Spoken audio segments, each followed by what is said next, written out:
United Nations में ही गैर मुस्तकिल रुकन के तौर पर इंडिया को 3 कमेटियों की सरबराही मिली है। सो ये तमाम चीज़ें हक़ाइक़ हम दुनिया के सामने रख रहे हैं, लेकिन इंडिया को दुनिया में जो मकाम हासिल है ये हासिल होता चला जा रहा है। वो भारत को एक मिली है जिसका कि काफी मैं समझता हूँ उसके सीरियस इफेक्ट्स आ सकते हैं। फैक्टर्स होते हैं जिसके ऊपर ममालिक एक दूसरे को सपोर्ट कर रहे होते हैं, जिसमें तिजारत बहुत अहम चीज़ है और भारत उसमें बहुत आगे है। इसको हमें मानना भी चाहिए, एक्सेप्ट करना चाहिए। इस मामले में ही गैर मुस्तकिल रुकन के तौर पर इंडिया को 3 कमेटियों की सरबराही मिली है।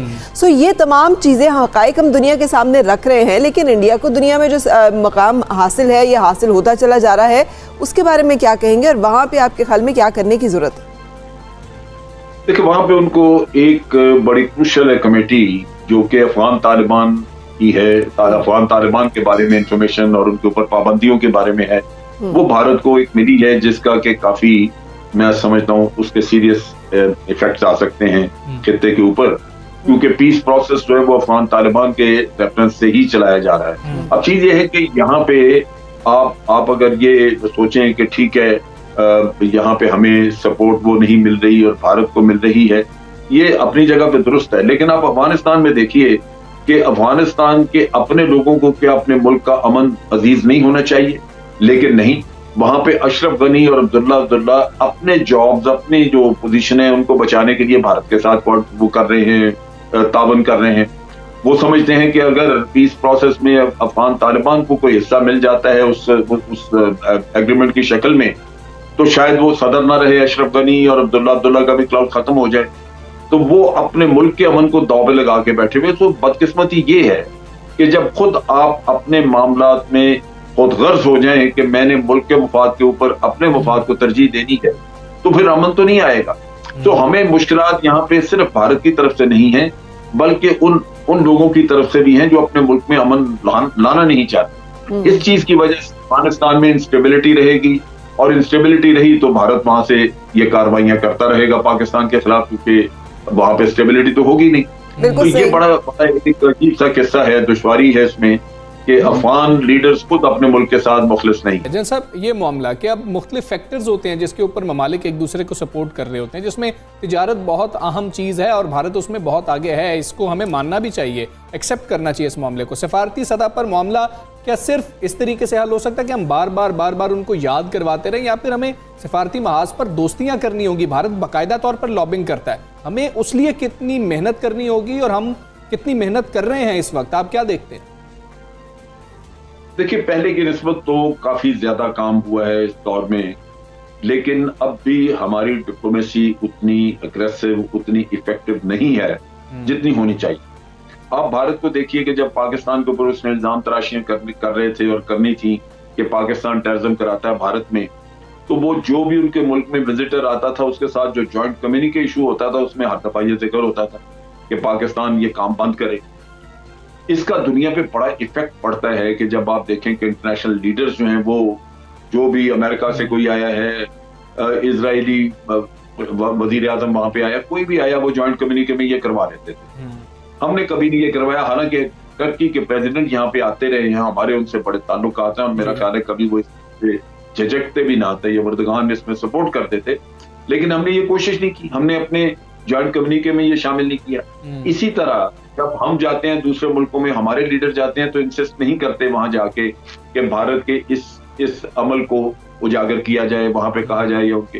तो बात यह है कि फोकस की कमी है हमारे यहाँ, हमने कभी भी वो डेडिकेटेड एफर्ट नहीं की।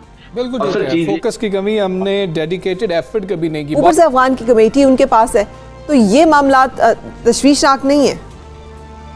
देखिए, बात यह है कि इसके अलावा दो एक और कमेटीज थी जिनकी भी वो कोशिश कर रहे थे उसकी प्रेसिडेंटशिप लेने के लिए। वो पाकिस्तान के लिए ज्यादा डैमेजिंग हो सकती। उसमें पाकिस्तान के ऊपर जो पाबंदियां वगैरह ये लगाने की कोशिश करते रहे हैं, उसके रेफरेंस से हमारे लिए मसाइल आ सकते हैं। जनरल साहब, ये बताइएगा, आप जिस तरह से जिक्र कर रहे हैं, बिल्कुल यही मामला है कि रिपोर्ट्स पहले भी बहुत आती हैं, आलमी फोरम्स पर बात भी होती है, भारत का मकरू चेहरा पाकिस्तान बेनकाब भी करता है, लेकिन हम ये देखते हैं कि भारत को फर्क ही नहीं पड़ रहा होता, उसके कान पे जूं तक नहीं रेंग रही होती। उसके लिए अब क्या करने की जरूरत है? क्या ये सिर्फ रिपोर्ट सामने आएगी? इस वाली रिपोर्ट के बाद भी रिपोर्ट की क्या अहमियत रह जाती है जब कुछ अमलियत ही नहीं है इस मामले पर? भारत को रोका ही नहीं जाता। देखिए, इसमें भी दो पहलू है। पहला तो दुनिया का जो हम जानते हैं कि भारत को हमायत हासिल है मुख्तलिफ वजूहात पे, मार्केट की वजह से या लोगों के अमेरिका वगैरह के अपने मुफादात की वजह से जो स्ट्रेटेजिक उनकी तो ठीक है वो है।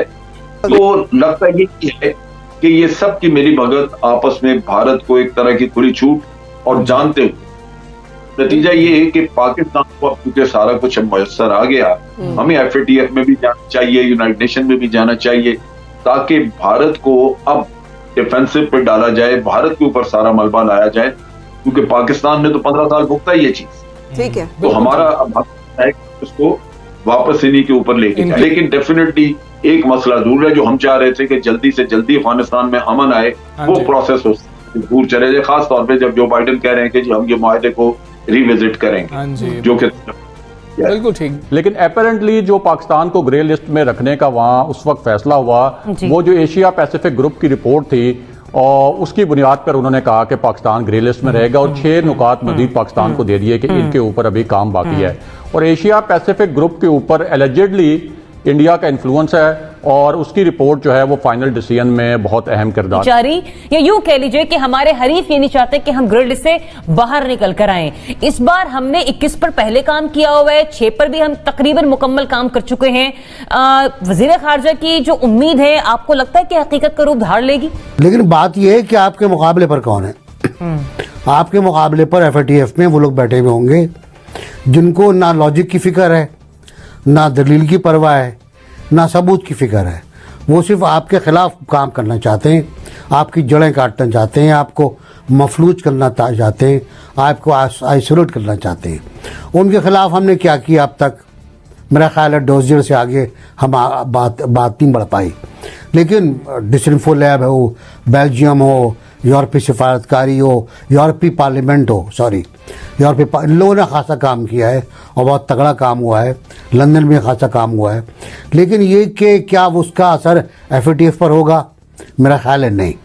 हमें ब्लैक एंड वाइट में बात करनी होगी, बहुत खुल के बात करनी होगी, और हम ये देखना होगा हमारे कितने दोस्त हमारा साथ देंगे। मेरी ख्वाहिश है, मेरी उम्मीद है, मेरी दुआ है कि अब हम FATF से बाहर निकल आए। बहुत हो गया ये आंख मछोली का खेल, बहुत फ्रॉड हो गया। हमसे बुरे मुल्क मौजूद हैं इस दुनिया में, हमसे गंदे मुल्क मौजूद हैं इस दुनिया में, जो इस मुल्क दुनिया को तबाह कर रहे हैं, बर्बाद कर रहे हैं। उन पर FATF लागू नहीं होता। तो ये नाइंसाफी है और इसके खिलाफ हमें बात भी करनी होगी। ठीक है ब्रिगेडियर साहब, NBC भी पुरुम्मीद नजर आ रहे हैं। 27 में से 21 नुकात के पूरे होने पर 6 पर भी हम मुकम्मल तौर पर काम कर चुके हैं। आप समझते हैं कभी इम्कानात हैं इस बार? अब टेरर फाइनेंसिंग का में इन्वॉल्वमेंट का कॉन्सेप्ट उनका तो ये भी है कि हाफिज सईद भी टेरर फाइनेंसिंग में इन्वॉल्व है, पाकिस्तान ने उसको भी पकड़ के अंदर कर दिया। हालांकि उसका कॉज जो था वो इंडिया के रिलेटेड बिल्कुल डिफरेंट कॉज था, दे वर नॉट, वो कश्मीर रिलेटेड कॉज था। और लास्ट टाइम भी ये हुआ कि इंडिया ने और UK ने और यूनाइटेड स्टेट्स ने और बाकी यूरोपियन मुल्क के जुड़े जो उनकी अंदर जो डिस्कशन होती है उसमें पाकिस्तान के खिलाफ सैंक्शंस को सपोर्ट किया। तो असल में ये आई विश कि जो चेंज ऑफ एडमिनिस्ट्रेशन हुई है अमेरिका के अंदर, उसको कुछ अगर इफेक्ट आए तो शायद पाकिस्तान ब्लैक लिस्ट से ग्रे लिस्ट से निकला है। पाकिस्तान ने, मैं ये आपको कहूंगा कि जो वो 4 पॉइंट्स थे उनके अंदर पाकिस्तान के अंदर कॉन्स्टेंटली काम हो रहा है और सिर्फ कागजों पे काम नहीं हो रहा, वो प्रैक्टिकल काम हो रहा है। तो होपफुली तो पाकिस्तान को निकलना चाहिए। अगर नहीं निकलेगा तो ये पॉलिटिकली मोटिवेटेड और दुनिया के डबल स्टैंडर्ड जो है ना पाकिस्तान के खिलाफ जो एनिमोसिटी है वो खुल के सामने आ जाएगी। मोना, वाकई हमने काम कर लिया है, बालमी सियासत हावी हो सकती है या होती आई है? क्योंकि सीधी बात है कि हमें कुछ ममालिक के सपोर्ट की वहां पर जरूरत है। FATF की इस लॉबी को हमारे फेवर में करने की जरूरत है। और भारत इसमें जिस लेवल का बहुत मुनज़्ज़म प्रोपेगेंडा कर रहा है, मुझे लगता है कि हमें शायद, मैं इन माय ओन